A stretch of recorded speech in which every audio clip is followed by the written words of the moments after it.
I think that's the piece of if you can find a small pocket of slight more quietness, like that to me is a really powerful thing.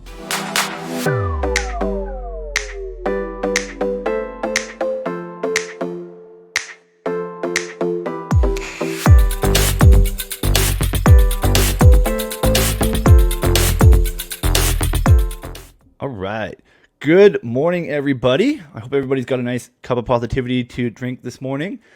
I am here with the lovely Lindsay Parker this morning. Me and Lindsay met a couple times, and I feel like we've chatted more than we actually have chatted, which is wild. But we live fairly close together, so we actually got to meet in person and have a coffee, which was supposed to be half an hour and turned into like an hour and a half. I don't know. It was really long. But Lindsay's amazing, and she runs a coaching and facilitating program called, and I've forgotten the name, and I don't have it written down in front of me. Connected Wisdom. That's right. You got Oh, it. cool! I got it right. Yeah, Connected Wisdom, which we're going to get into what Connected Wisdom is and all that interesting stuff. You also, because you live in the mountains, you spend a lot of time in nature and doing stuff like that. And coaching is sort of kind of driven you to probably bettering yourself a little bit, helping others, and we're going to talk a little bit about that first. But before we get into all of that stuff, I do want to touch base. So, like, whenever I think of Lindsay Parker, I'm always thinking about your amazing pictures on LinkedIn because you always have nature in your pictures. And I was just wondering what the significance of that is.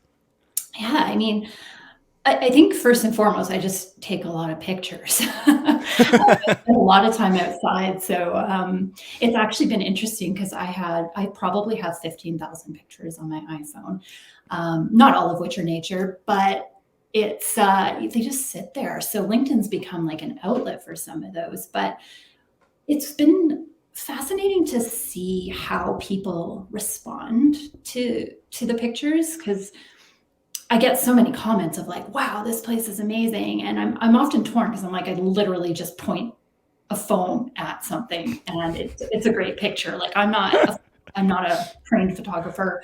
I don't think I do Mm, anything special, but I think like, and I don't know that this is true, but I have this sense that when people see something in nature and they respond to it that way, it's like they're connecting with the power and the beauty of nature, which is like a mirror for themselves. Like, so in my mind, mm. looks at a photograph and they're like, oh, this place is stunning.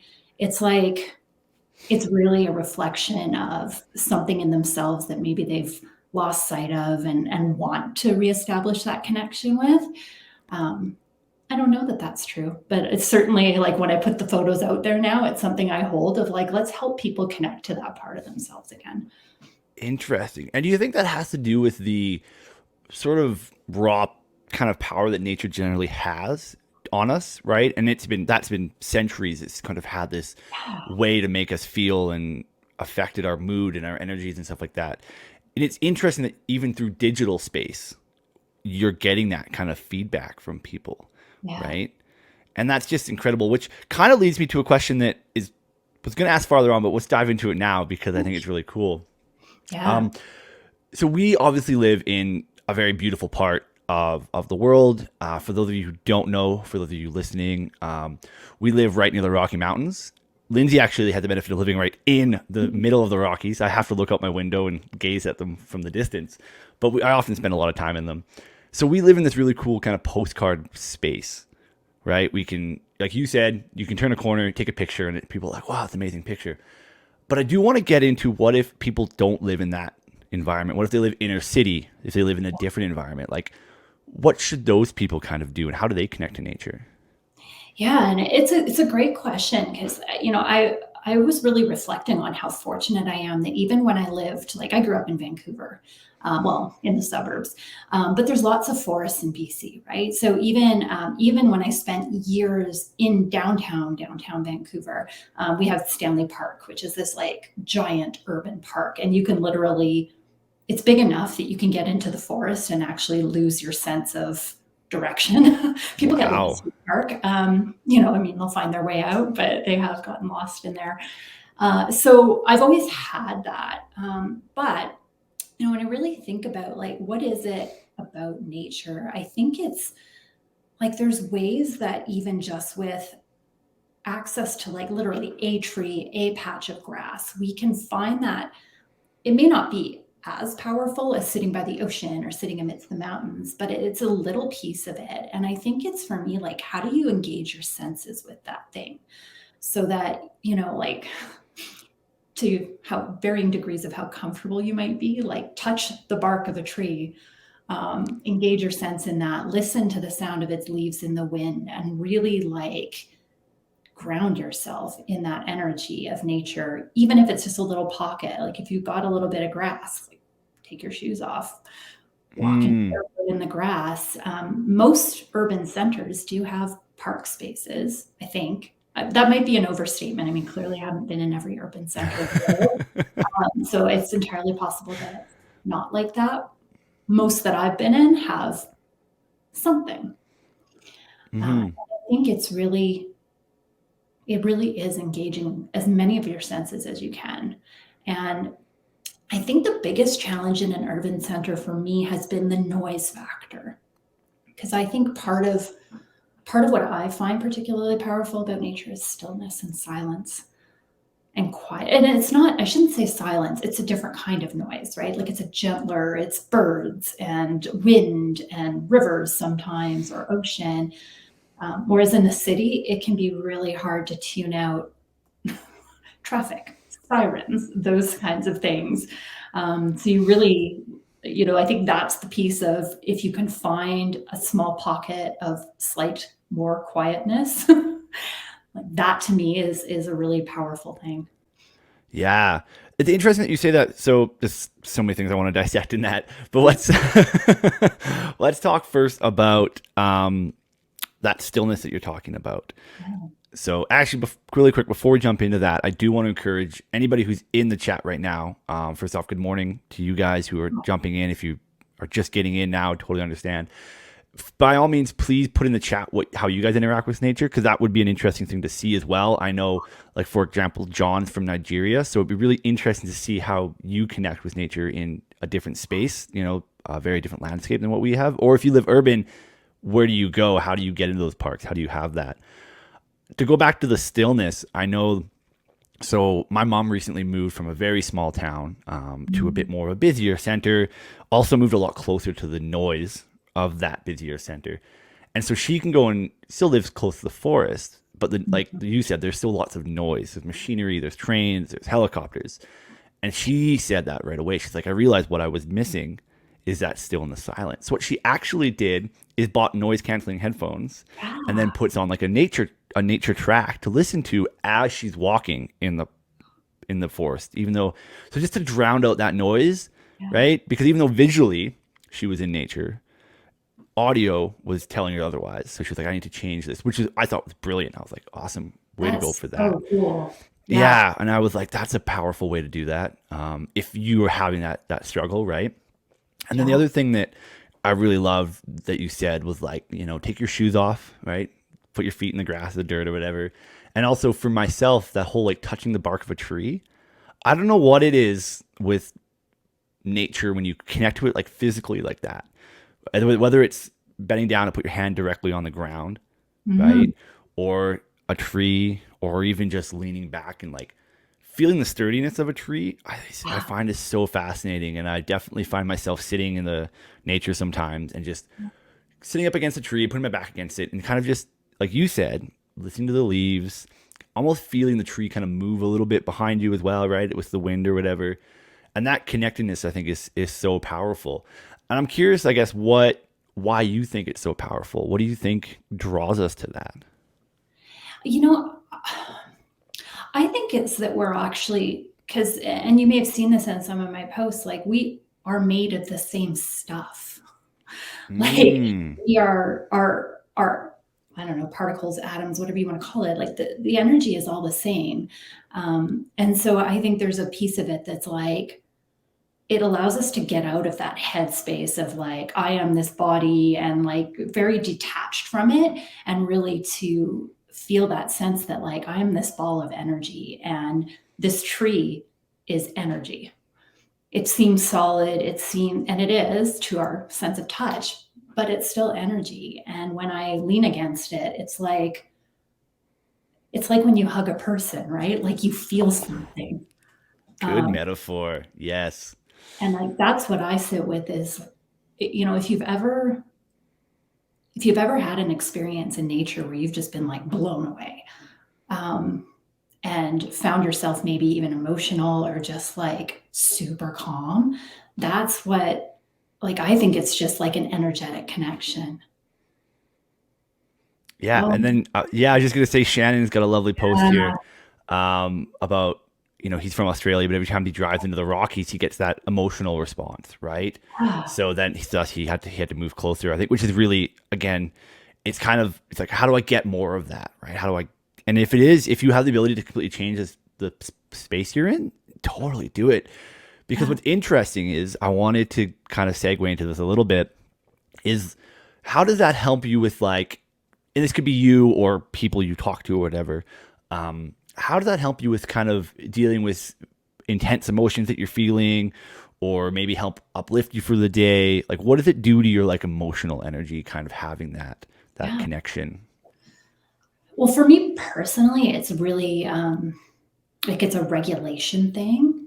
It really calms my nervous system. Like to me, it's like I'm just returning to my default state. So I'm conscious that when I get up in here, which happens to me a lot, is like I'm not grounded. I lose my sense of calm. I lose my sense of peace. And going out into nature again, it's that energetic connection, just brings everything down like 10 levels Hmm. for me, back to that state of like, right, there's nothing but calm.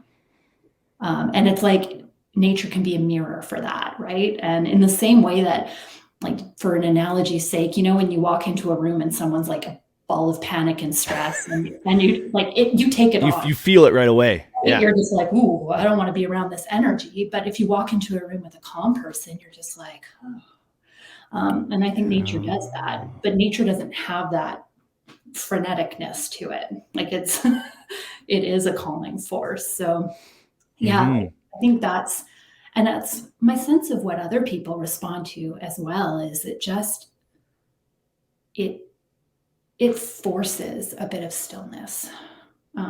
Especially if you're really going into nature like without your device, or maybe you have it. Like, let's be honest, I have my phone with me wherever I go in the woods, and it's a safety You net. got to take pictures, right? Like, I how take else you get your pictures. pictures? And you know, if I trip and sprain an ankle, I'd like to be able to call someone and tell them I'm going to be late or whatever.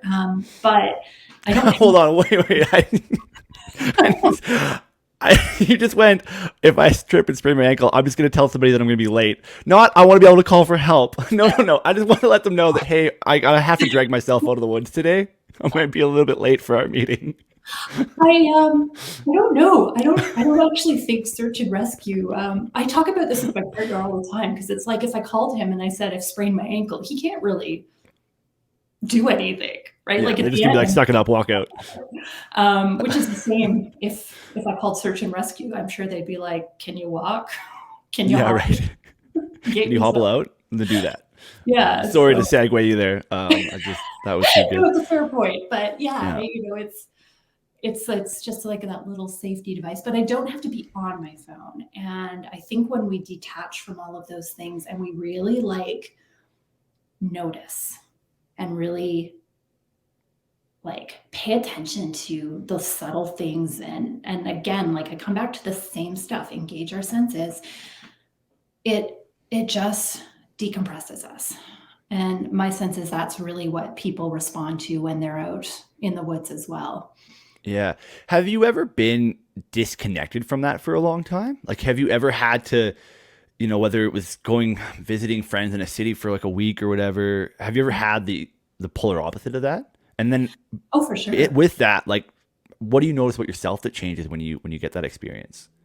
You know, it's funny. I was in Calgary this week for 4 hours for a specialist appointment, like the small town doesn't have.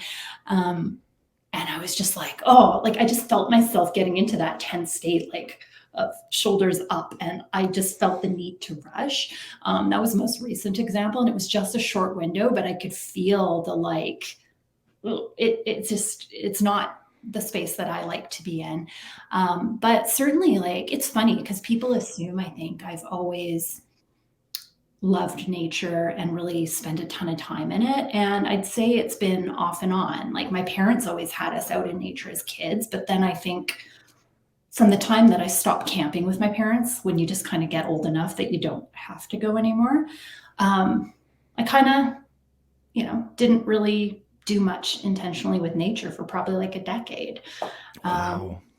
and then I spent a couple years in grad school in South Carolina, where I didn't have a vehicle. And so I felt very isolated on the campus. It's not where I was not what I would call a walkable city. And so it's interesting because in hindsight, I'm like, oh, well, maybe that was part of the reason I mean, there's a lot of reasons why I wasn't particularly happy while there, but I think one of them might have been that I wasn't spending a lot of time outside, and I didn't really have access to real nature. It was like campus. Synthetic, almost kind of Yeah, man built, yeah, imitated nature. yeah. And there weren't Mm. even a lot of trees or grass on that particular campus. It was kind of like a concrete thing. Mm. So yeah, I've gone through definite periods where either I've had access to nature and chosen not to engage with it in a really intentional way, or I've been kind of away from it and detached from it. And I don't know that at the time I really noticed as much that the effect it was having, but certainly when I look back, I'm like, ooh, yeah, my life Interesting. is my mood, my life, my way of looking at the world is very, very different when I'm intentional about it. I love that. Yeah, I'm very similar as well. I grew up, living in the mountains and even traveling. I don't live in Calgary now, which I'm very thankful for, although I do love the city itself. But I love the way that you describe that of feeling like you're kind of get that bunch in your shoulders, the hustle that you feel like you need to have for some reason, even though you're not in a hurry. You're like, Yeah. oh, I have to get to where I'm going. I have to do the thing I have to do, and this level of urgency sort of takes over your brain. And I know that even when I travel to other cities around the world, I get that same hustle feeling. And I usually get about 2 or 3 days in the city, and I'm like, I need to leave now. I need to go to somewhere that's a lot slower down and a little more relaxing, right? And what's interesting is I think that we can get used to that. Like you said, it's hard to tell the difference of that when you're not being intentional with how you spend your time in nature or Yeah. finding it even, right? Calgary is a great example. There's lots of green space in Calgary. I know lots of, like you said, Vancouver's got Stanley Park. There's a Yeah. lot of space that you can go and be intentional inside of nature. I mean, that's a really powerful thing that it does affect your mood and it does, you feel more elated when you're in nature and stuff like that. I know Yeah. Jen said she's moved closer to the woods instead of living in a larger city, which is great. I love that. And that she doesn't miss that constant noise and that Yeah. stimulation, right? And it can probably take people a bit of time to adjust to something that's maybe a bit more, you lose that hustle and bustle and that like, I know I've been to places that are like, have that like loud stillness almost in a way. And it can be a bit unsettling at first, right? You're like, what? It's so quiet, especially if you're not Yeah. used to it. Yeah. But Oh, it's yeah. such a powerful thing. How I do mean, you notice? Go ahead. I was just gonna add to that. Like, I have, because I've lived in downtowns, right? And I remember moving from downtown Vancouver to, well, a number of places. When I left to go to Banff the first time, when I left to go to a small town in the Okanagan, and the first couple of nights, it's almost, the silence is jarring when you're not used to it. And my tendency used to be like, how do I fill that? Mm, Can I, what can I put on? Like, have a fan running, have a white noise machine, because it was almost like too uncomfortable to be in total silence. So I think it is an adjustment even to come to a place like the mountains and to go off into the woods. And I see people who, play everything from music to like murder podcasts out loud on speakerphone as they walk through the woods. I'm like, that's out an, loud? oh yeah. I mean, I've heard music. I've heard people with speakers on walking on hikes, which drives me nuts. So apologies if you're one of those people, but please stop because it ruins the Yeah, effect. not my personal But preference. murder podcast? I've heard more than one, and those are the ones that I'm like, wow, because if I let myself go down that path, I would probably start to imagine murderers in the woods, which would totally pull me out of my peace and tranquility. And yet I've seen so many solo hikers just like, with their murder narration going on. It's very, it's an interesting juxtaposition for sure. Yeah. And now that actually interesting enough, you obviously spend a lot of time in nature. Yeah.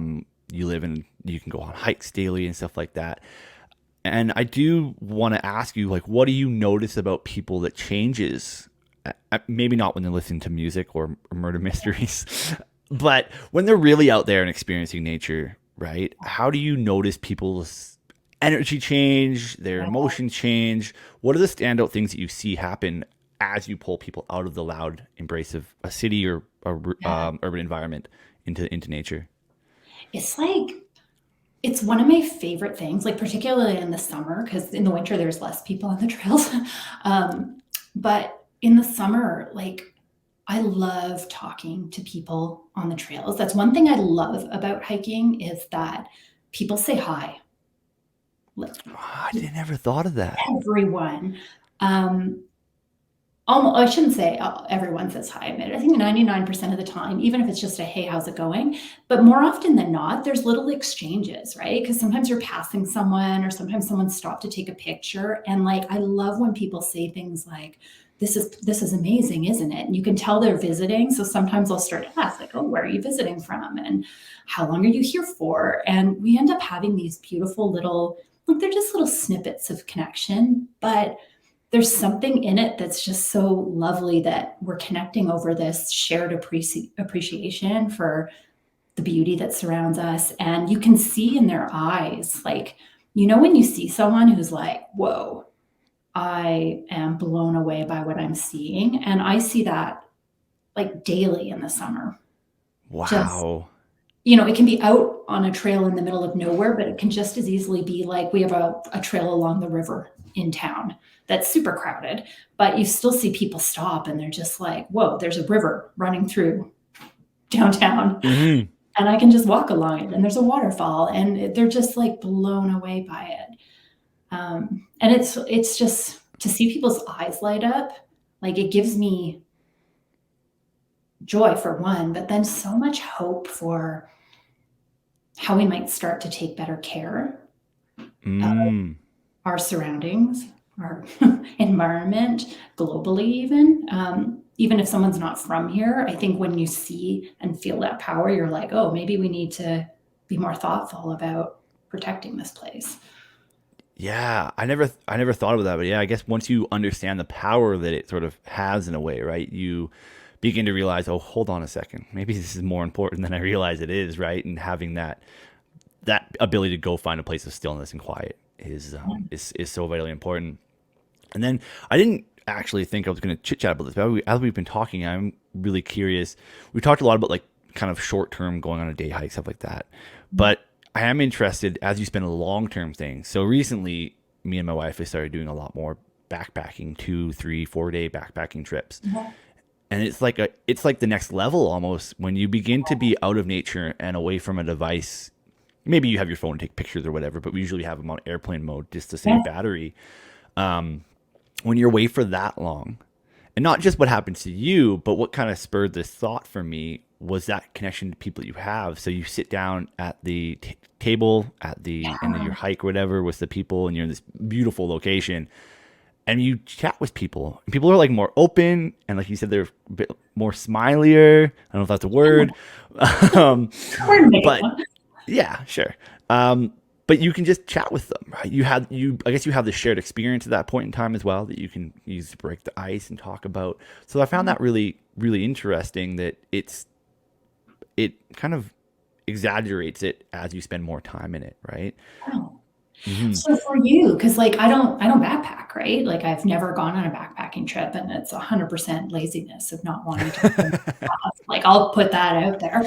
Um, but like, how do you feel different when you find yourself surrounded by people and you see them open up more? Like, what does that do for you? I think it sort of I'm a very transparent individual. So it's neat to see other people embrace that level of Mhm. authenticity that you get when that happens, right? You don't you've taken those people out of context at that point in time in a good way.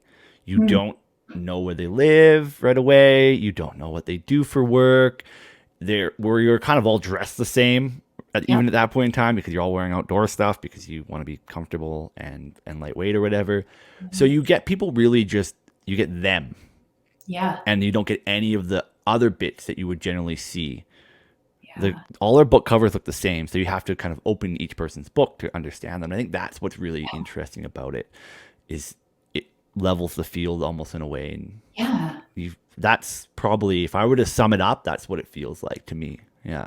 That's so awesome. Like that, because I think, I mean, and maybe there's an extent of that on a day hike, but like I think, like you're saying, there's a real different, um, like equalizing force, and you're really seeing, because all that other stuff that we tend to talk about or we tend to look for in others, like I think we intuitively know it doesn't really matter. Like what you Hmm. do is your job, it doesn't matter. Um, and that's not what real connection is. It's not like, oh, you're a coach, I'm a coach, great, we're both coaches. Yeah. Um, Let's talk that about can be coaching. part of a conversation, but it's not real. So there's something that's much more true about stripping away all that like stuff that we tend to fixate on and focusing in on the real stuff. Like, why are we Yeah, the here and the now of everything. woods? Yeah, like what was your day like? What did you see on the trail? It is like I think right now is a great way to put it. It's like a presence piece. Hmm. Yeah, take people out of context. Yeah, that's and I think it's more so it's the fact of you don't experience that, you don't see it, but also mentally for yourself, you're not carrying that either, right? And this happens the longer that you're away from your regular life, so to speak. Hmm. So when I used to guide people, I did multi-day trips, and some of the longest ones that we did were like 4 day, 5 day stuff, and you're really out there in the middle of nowhere. Nobody's seen a screen in Yeah. 36 hours. So you begin to lose, and I've seen this happen with people. They begin to sort of become disconnected in a good way from Yes. who they normally are and what they normally have to do, and really become more of like their authentic, true self. And you start to see it come through themselves, and they can't, for lack of a better way of putting it, they can't hide behind what they do normally throughout the day. They have to be themselves, and it's such a beautiful thing to see that happen with people. Yeah. So, and I do want to kind of with that get into sort of what you do with connected wisdom because I find it really fascinating. So if you could just I guess break down what that means to you, that Yeah. connected wisdom. And I think it's actually it's interesting because I don't know that you anticipated this connection, but what you just said is really like that experience that people have when you take away all not all of the distractions. Our mind can always be a distractor for us. But when you take away a lot of the like really obvious ones like TV, phone, internet, all those things, The easy ones. the easy ones, right? All of a sudden you're like left with nothing but you. And you start to look inward. That's where shifts happen for people, right? When you take away all that stuff that we usually numb ourselves with. So connected wisdom for me is that return to that inner knowing. So I look at it as an alignment between our mind, our heart, and our body. So learning to tap into each of those elements, that they're not separate, but recognizing that any one of those can be an entry point to understanding who we truly are, um, and connecting with that more deeply so that we can show up without all those masks, without all those distractions, from a place of like, and I don't know if you've experienced this, so it's a good question. Like, have you Hmm. had moments where you've just been so certain and you don't know where that certainty comes from? And I don't mean certain in something external happening, but just like, this is me and it's still and quiet. Yeah, I've definitely had those moments. Oddly enough, I'm trying to think if I've had them. I have had them in nature. Okay, yeah, it's interesting because I've had them not in nature as well. The most recently was not in nature because I haven't been as dedicated to spending time in the nature. So I guess two. moments I'll touch on then. The first one, which was nature focused, was I was doing a overnight trip with just some friends and on a rafting trip. Nothing wild, pretty tame stuff. And we were just pulled over to the side of the river so somebody could use the bathroom. And it's very vivid in my brain. I remember this. And I was sitting there in the raft, and one person was off going to the bathroom, and beautiful view. We were down the Kootenay River, just down Highway 97, and this majestic, beautiful mountains all around us, and you can hear the water lapping gently on the side of the boat, and it was super still, super calm.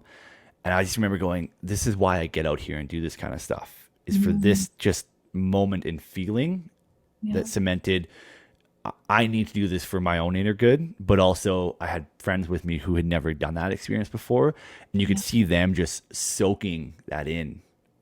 Nobody needed to talk. We didn't have to say anything because we were all just in this beautiful moment of just, wow, this is what we're doing right now.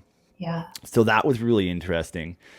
And then I guess I had another moment that was really kind of in the right place feeling was when I was in Banff doing a speaking arrangement just before I talked to you, actually. Yeah. And I got a message I was just about to stand up to speak, and I got a message from a close friend of mine that said, hey, thanks for all the stuff that you do with your newsletter and stuff like that. It really helps me. And that cemented that for me. And that was really kind of almost felt like something dropping into place. And going, this is what I need to be doing, and I need to be spreading this positivity and helping people find the actionable things to do.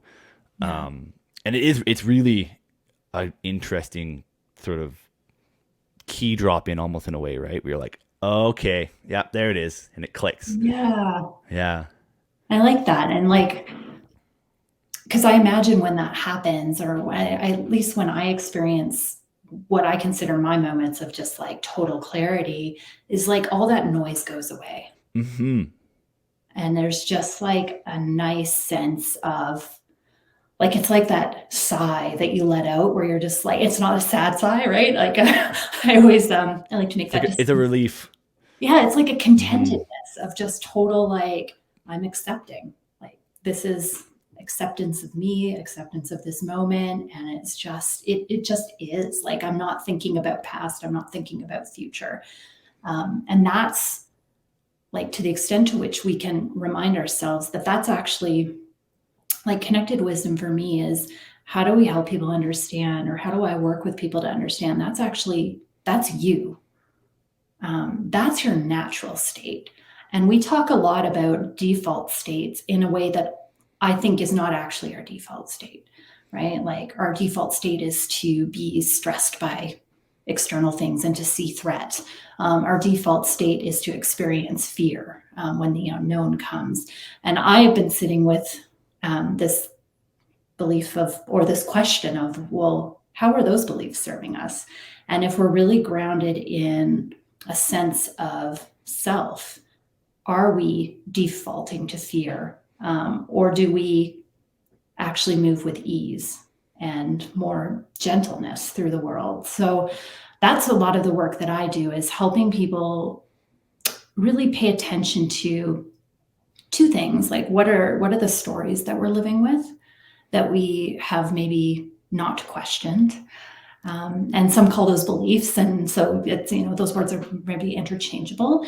And then, how do I access something deeper than those stories and tune in to wherever is a natural starting point? Because, like, I think the challenge with a lot of inner work is that there's a lot of like, oh, you should do it this way. And I'm like, I don't know. I can't tell you how you should do it.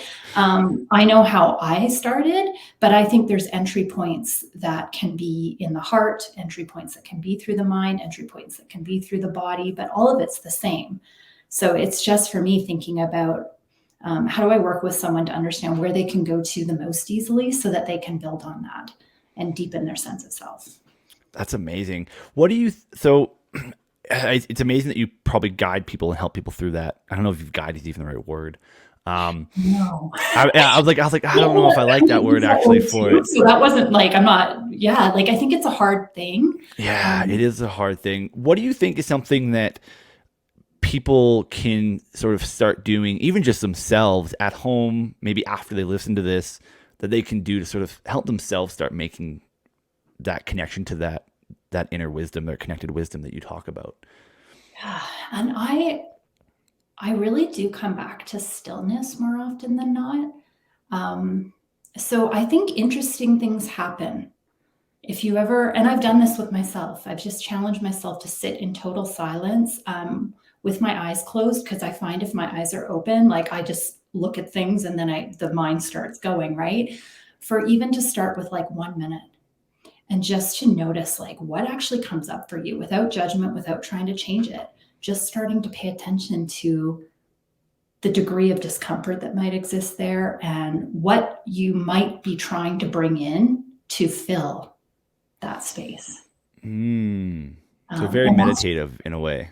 yeah, but like really more, well, I guess almost not, yeah, because meditation is about, well, it's about embracing that stillness, I guess, in a way. But yeah, you're talking more of like paying attention to what comes into that space and yeah, dissecting it in a way. yeah. Like for me, it's always interesting to start. Like I spend a lot of time with people in noticing. And it's interesting because the the coaching what I find often happens is people come into coaching with a predisposition towards action, right? And I'm not saying action is a bad thing. Um, and I will say that we sometimes have a tendency to move to action without understanding. So I'm a big Mm. fan of like, take a step back and just start to notice all these things that are happening under the surface so that you can learn from them. And so you can see what your patterns look like, how the ego manifests for you. And then we can move into action. Then we can move into, um, sometimes shifts. The interesting thing is that sometimes just by noticing, we can let go of things. And we don't actually have to consciously do something different. Like I think we spend a lot of time talking about like, oh, I need to replace this quote bad habit with a quote good habit.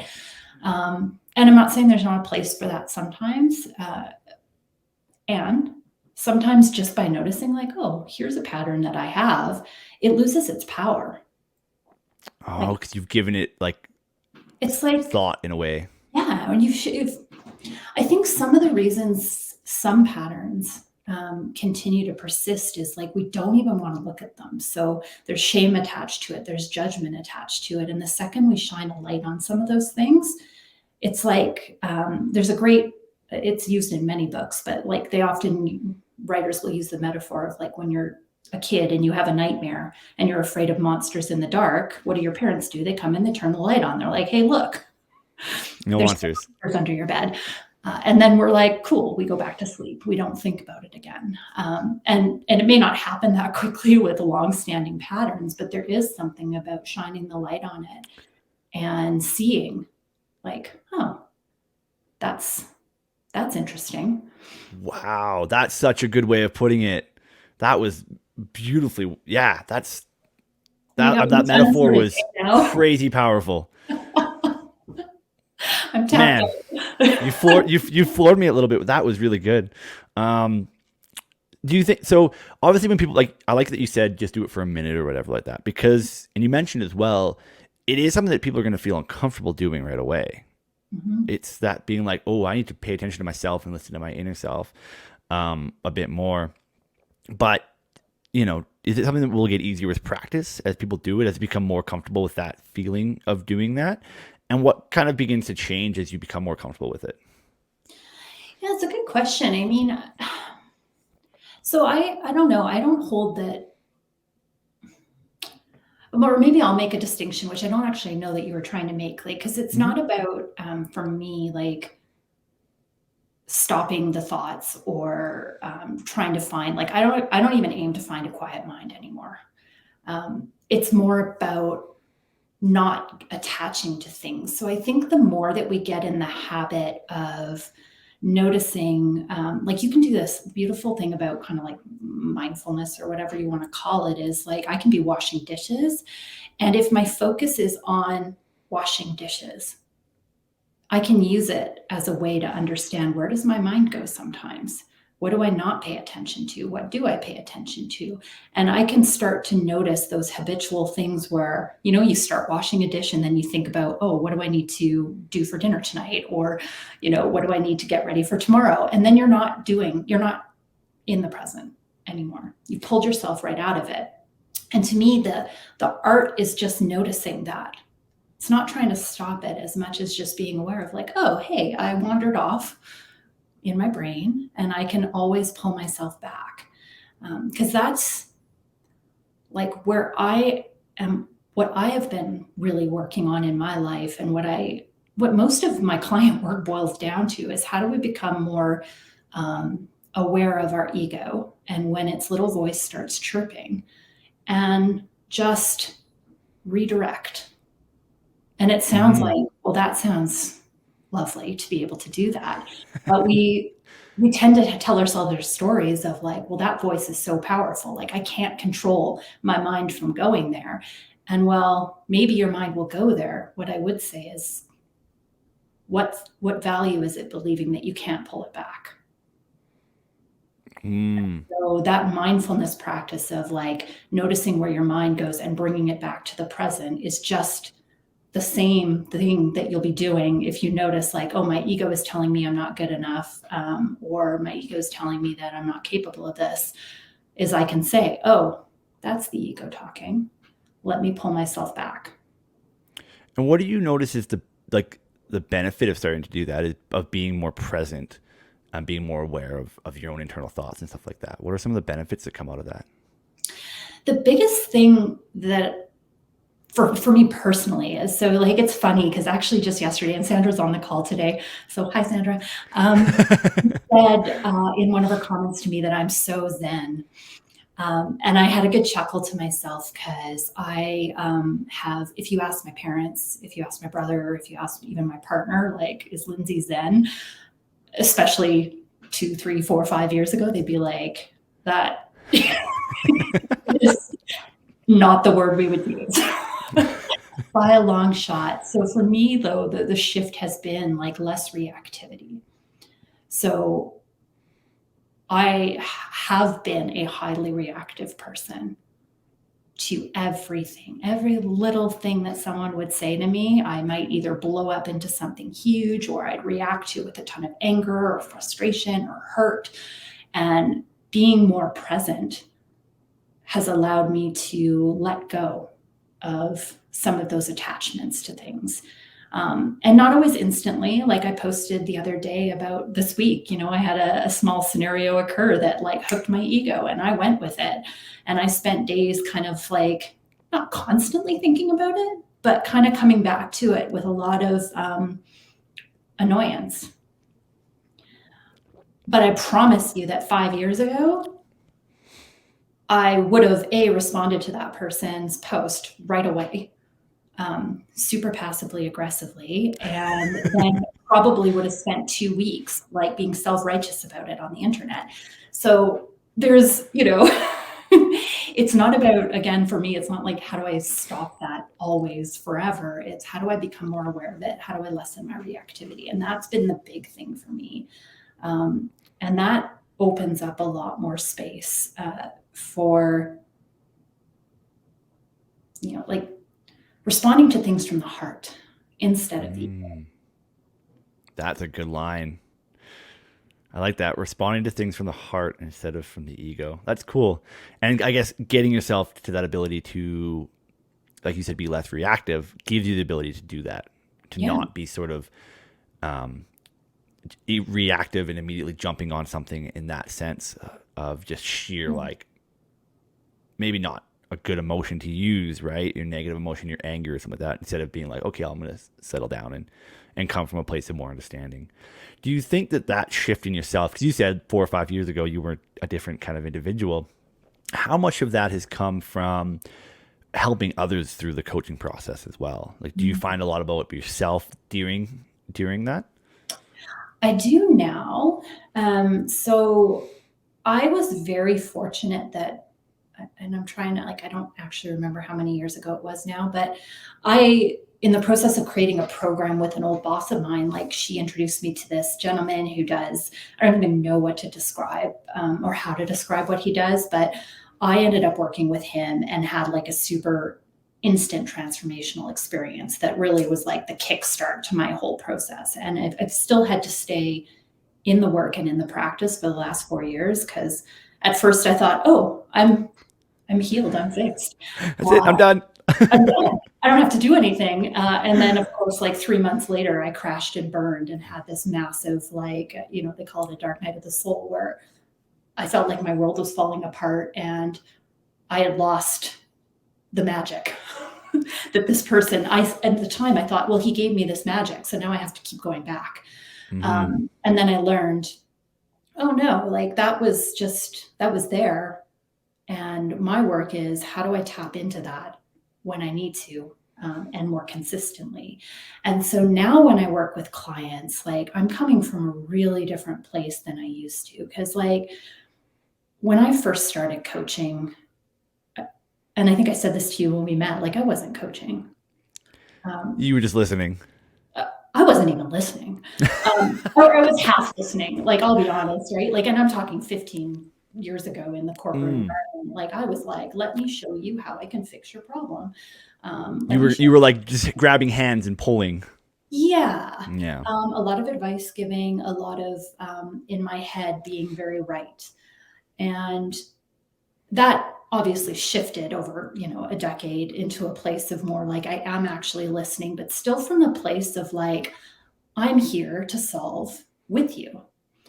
So I'm not solving for you, but I'm solving with you. And now I come from a place of like, I'm creating space.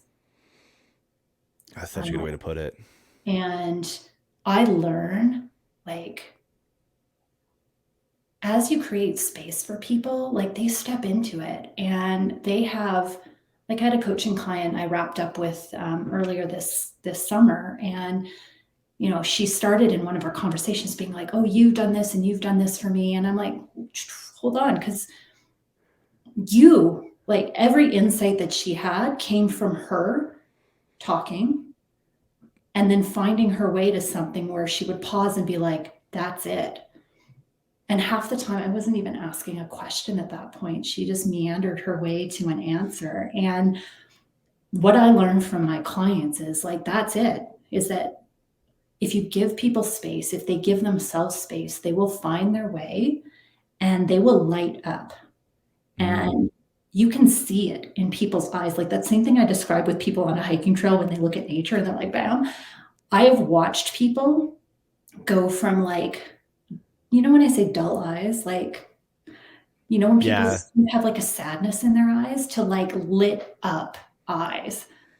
And that's when I'm just like, wow, that's in all of us. So for me, every coaching client is a reminder of like within every one of us is this like light in our eyes and this light in our souls that's dying to get out if we just give ourselves space. And sometimes people need someone else to give us that space.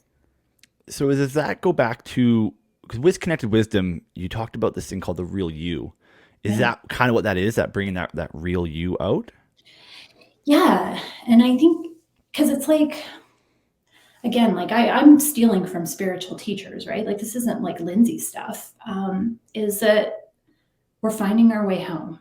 And I'll say most of us, because like myself included, most people I've interacted with in life have developed masks or deeply ingrained patterns that are kind of, they're trying to fill a void of, not feeling worthwhile, not feeling good enough, not feeling accepted.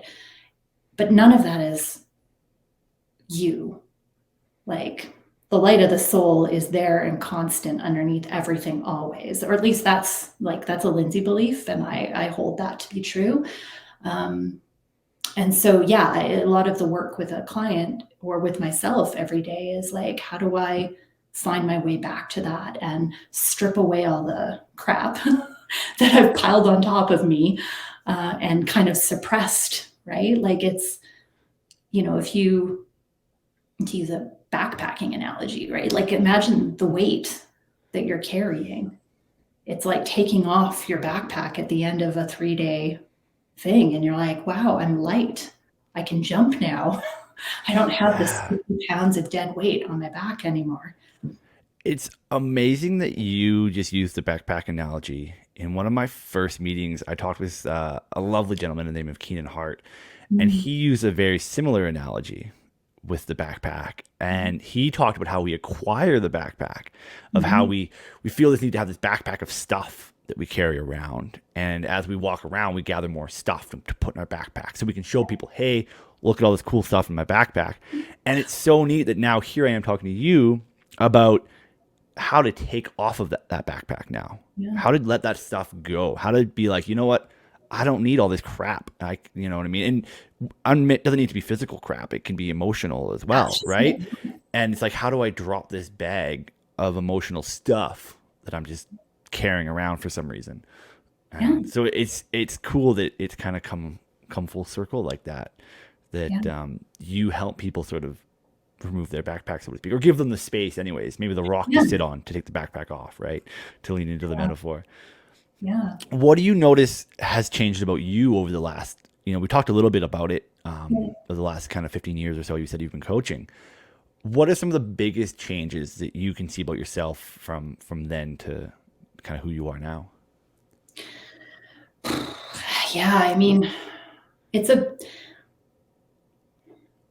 I, I think truthfully, 15 years ago, if you can imagine the petulant 6-year-old version of Lindsay having a temper tantrum was always either just under the surface or sometimes on the surface. Um, and that little petulant self still sometimes crops up now. But there's two things. One, I used to think that was just me. Like, I'm just volatile. I love Yeah, drama. I love to, I have a short fuse. It's just the way that I am. yeah. And I Hmm. mean, I think that's maybe that's actually it. So I'm coming to an answer as I talk to you here. It's like, I think I used to sit with this idea that there was this is who I am. Um, and while I still think there is this is who I am, and it's now like a strip back, like, and it's not who I am, it's who we all are. And who we Mm, all are these gentle, peaceful, loving souls. That's it. that was beautiful. I feel better already. Like, Um, that's the wow. thing. Like, I feel like there's a reason. And I mean, there's a lot of people who dismiss, they don't want to talk about soul, period. Or, when you start talking about like at our base, we're all love. Like I get a lot of eye rolls and I'm okay with it. Like I'm genuinely okay with it because I used to do that. If you came to me and be like, Lindsay, you can love every person equally, regardless of what they do to you, I'd be like, Freeman, you are out to lunch. I might not say it to your face, but I'd go gossip about you behind your back. You're like, Like, I'm definitely thinking it. yeah. And Yeah. and so like I think we all may or may not get to that same place. And I'm not here to tell people you need to get to that place. But I do think sometimes when something strikes you, like I've said to clients before, just the simple phrase of like, that is not who you are. And I have watched like shoulders drop and tears start Mm. to flow. And I'm like, something's hitting. There's a part of you that knows that's true. And I think when you get to that place, then like that's where your magic, if you want to call it that, starts to happen for you. And I think my job is like, how can I more often, not just through being a coach, but like as a human being, how can I more often create those moments where people feel seen and people like feel that sense of like, I just feel good. I feel like we've almost come full circle because what you're describing really sounds like a lot of what we talked about when you get into that space in nature. So, and now I'm just sort of jumping to an assumption here, but it sounds like what you're trying to do is help people get to that sort of the same experience that you would get if you were on top of a mountain or walking up one, so to speak, and that like moment of stillness and realization that you get when you're in nature. But to get them to do that in their own brain and in their own mind, to have that like, Yeah. okay, like this is what it feels like. The shoulder, like you were saying, in an urban center, you feel like you're tensing up and stuff like that. Yeah. And when you go into nature, that drops. So that again, it's physical, right? Yeah. Those shoulders drop. So it's I think it's really neat that is that level of connection there, that mental Mhm. stillness that we can get. Well, yeah, because as much as I mean, for me, nature is a truly spiritual experience. Like I am sometimes completely overwhelmed when I look out like from a mountaintop, and that's, but I don't believe that you need to have that Mm, to have a spiritual experience or to connect with yourself.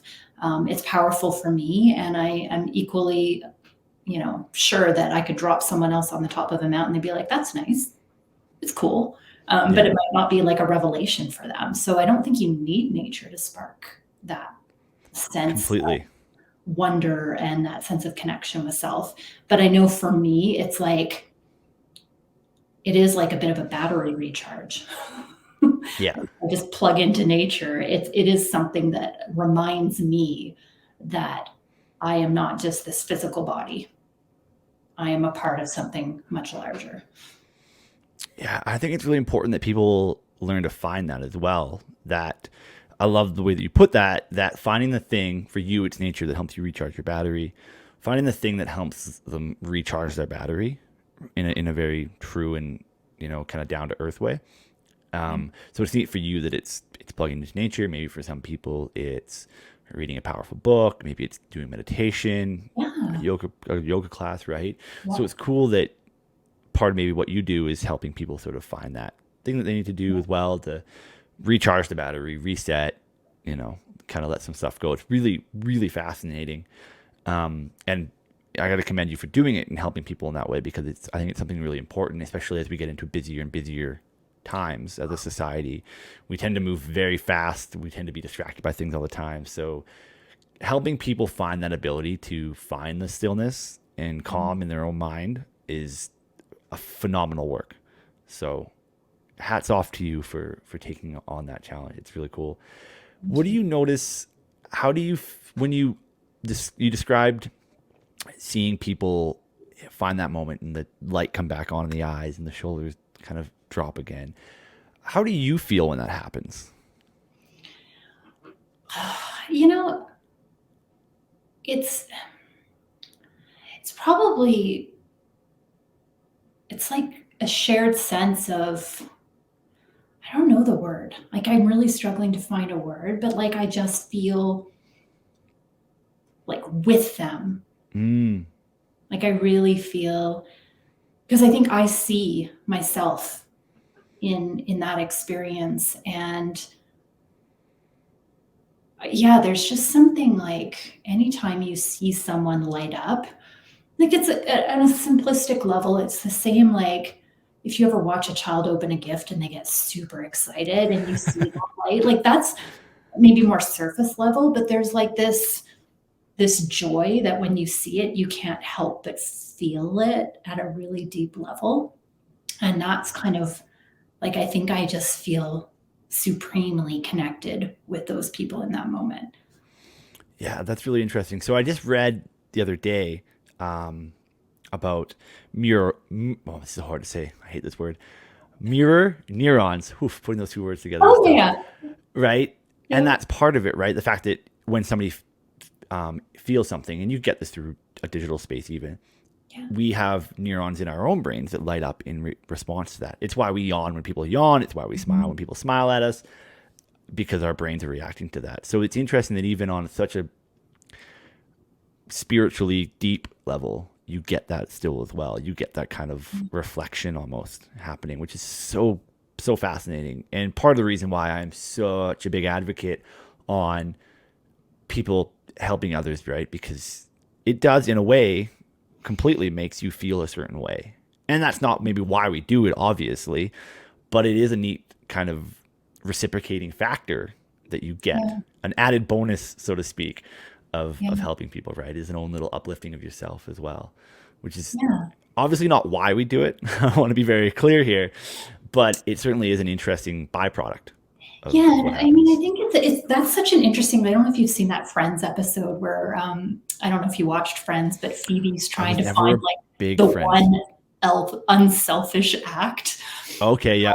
and she just like she almost loses her mind because she wants to prove to Joey that there's a purely unselfish act out there, where she would get absolutely nothing in return, and in fact could cause herself pain to benefit another person, and she can't find that thing. So, anyways, it's Well, yeah, that. I mean, it is tough, right? Because regardless of what you're doing, Yeah, I think that we as humans have a natural feeling of good when we do good, and right? I think, yeah, like And I, but that's not a bad thing. I was just about to say that, so I'm glad that you did. Yeah, exactly. We don't need to shun that. It's fine. I think there's a difference between wanting to get versus just feeling good having helped. Like in my mind, it's like if I help you, but it's because I want something from you in return, my motives, that's not coming from I don't believe at least a true place of love. Whereas if I help you, but then I feel like, oh, that was heartwarming, I gave you a hand and I made your day better, but I want nothing in return from you. It's a very subtle difference, isn't it? That I'm helping you because I want something versus I'm just helping you and then I get something. Yes. It almost feels like it's the same, but it's really not, right? And it's a very subtle, important difference. And we've normalized a lot of giving to get in this world. Yes. Of Hmm. like, oh, I'll scratch your back, you scratch mine. Um, like the fact that there's an expression for that. I would say that probably says something pretty big about it, right? Yeah, and it's like, oh, that's the reason. I think some of us, that's the only reason that we do help others.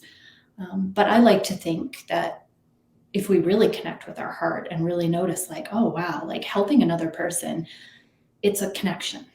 It's and it's beyond like the surface level. There's something about seeing an opportunity to be there for a fellow human that is really beautiful. And Mm, if we come from that place, like, yeah. stunning. Wow. I feel like we could talk about this kind of stuff for a really long time. Yes. And I am aware of the time, so I do want to be No. cognizant of your time and everybody that might be listening as well or Yeah. watching. So I don't want to wrap up, but I feel like we might need to, and maybe we'll have to have you on again to dive into some other stuff. But before we wrap up completely, there are a couple other questions I want to kind of let you know about, and feel free, you can answer these fairly kind of rapid fire. Just quick questions. So, what are three things that you do every day to help yourself live a more positive, joyous, and maybe more still life? Okay. So one thing I do twice a day, every day is like it's an energy practice that I do where I like ground myself in. It comes from the work I did with that one gentleman, so it's a very specific process. But I do that twice a day. I do readings every morning now, readings with written reflection, and then I hug my cats. Oh, that's amazing. So you ground yourself twice Yeah, a day. You do, you said morning readings? morning readings with written Morning readings. reflection. Yeah. Yeah. Yeah. And for lack of a better way of putting it, you hold those that you love closely. Here I also hug my partner more than but yes, the cat. But yes, the cat's just furrier and cuddlier. Yeah. Cool. And then the next three are, what are the three most important things that you think revolve around positivity? What are the most important three things people have to do to live a more positive life? Giving, like we were just talking about. Um, I use the word appreciation. I feel like it's less stressful than gratitude because there's always things like I can appreciate the look of sun on snow, but I may not feel compelled to like thank the universe, but it's still a good step. And I think you've got to look for pockets of joy. Like I don't even feel like I have to look for pockets, but I think joy is everywhere. But I think if you're struggling with positivity or struggling to find good in the world, is like actively seeking out, dogs playing in snow, old couples holding hands, like whatever it is that makes you smile, is to seek those things out. I love that. Give freely. Yes. Let me add that little Yeah. nuance in there. And I love that you said appreciation. Find appreciation for things because it does feel a little less heavy than gratitude. A lot of people are like, holy crap, that's a big word. Or appreciation just feels like, yeah, I can appreciate that. So I love that. So give freely, appreciate the little things or find things to appreciate in life, and then find those little pockets of joy and seek those out. Love those. Really powerful things. Well, thank you so much, Lindsay, for making the time to come on and chit chat with me this morning. Apparently, I can't get any words out today.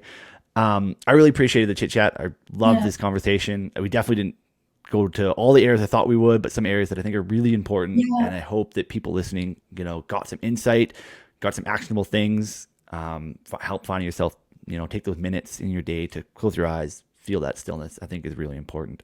So thanks so much, Lindsay. And Thank you, thanks so much, Freeman. everybody watching. And thanks, everyone. Yeah, it's so great to see some familiar names here. Yes, right? You're like, I know these people. Awesome. Thanks so much, guys. And make sure you tune in 2 weeks from now on another Saturday, right before Christmas, actually, where I'm I was going going to to say have that's another Christmas fun Eve. guest. It is Christmas Eve. Yeah. Yeah. So it's going to be a special holidays themed cup of positivity on the next one. So thanks so Awesome. much, guys. Bye, Much love. everyone. And make sure to go find a reason to smile today.